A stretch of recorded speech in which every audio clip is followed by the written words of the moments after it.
Respectable Woman, by Kate Chopin. The main themes of the short story.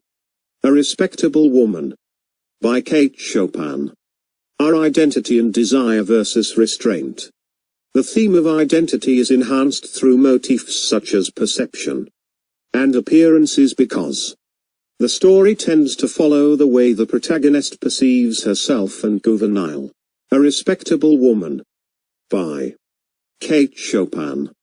Mrs. Baroda was a little provoked to learn that her husband expected his friend Juvenile up to spend a week or two on the plantation. They had entertained a good deal during the winter. Much of the time had also been passed in New Orleans, in various forms of mild dissipation. She was looking forward to a period of unbroken rest, now, and undisturbed tete-a-tete with her husband. When he informed her that Juvenile was coming up to stay a week or two, this was a man she had heard much of but never seen. He had been her husband's college friend, was now a journalist, and in no sense a society man or a man about town, which were, perhaps, some of the reasons she had never met him. But she had unconsciously formed an image of him in her mind. She pictured him tall, slim, cynical, with eyeglasses, and his hands in his pockets, and she did not like him. Juvenile was slim enough, but he wasn't very tall nor very cynical. Neither did he wear eyeglasses nor carry his hands in his pockets. And she rather liked him when he first presented himself. But why she liked him she could not explain satisfactorily to herself when she partly attempted to do so. She could discover in him none of those brilliant and promising traits which Gaston, her husband, had often assured her that he possessed. On the contrary, he sat rather mute and receptive before her chatty eagerness to make him feel at home and in face of Gaston's frank and wordy hospitality. His manner was as courteous toward her as the most exacting woman could require, but he made no direct appeal to her approval or even esteem. Once settled at the plantation he seemed to like to sit upon the wide portico in the shade of one of the big Corinthian pillars, smoking his cigar lazily and listening attentively to Gaston's experience as a sugar planter.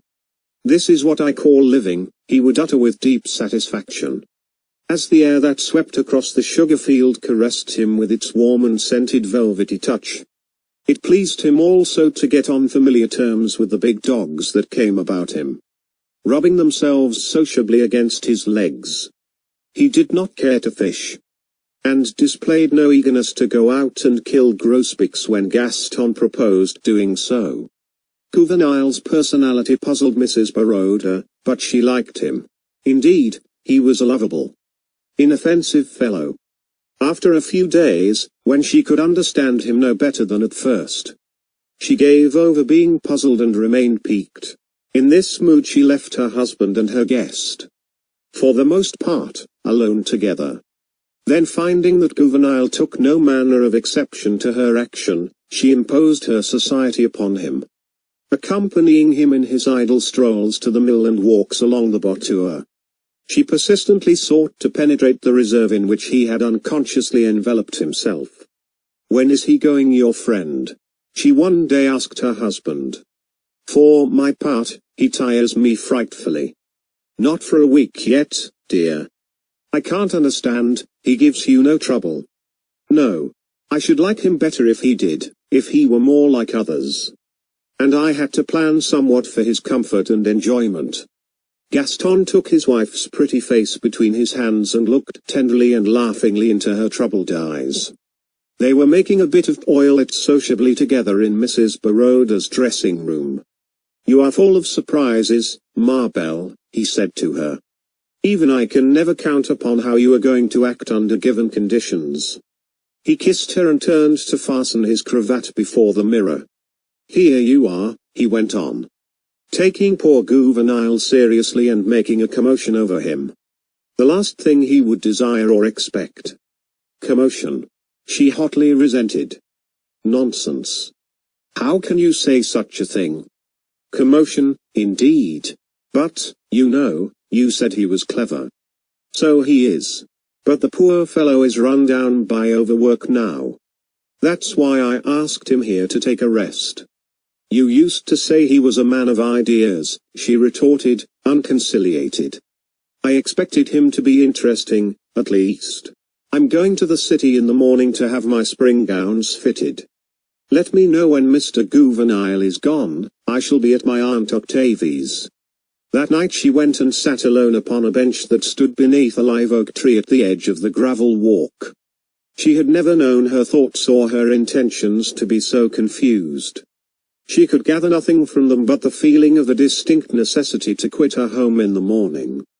Mrs. Baroda heard footsteps crunching the gravel, but could discern in the darkness only the approaching red point of a lighted cigar.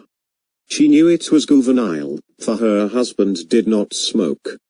She hoped to remain unnoticed, but her white gown revealed her to him.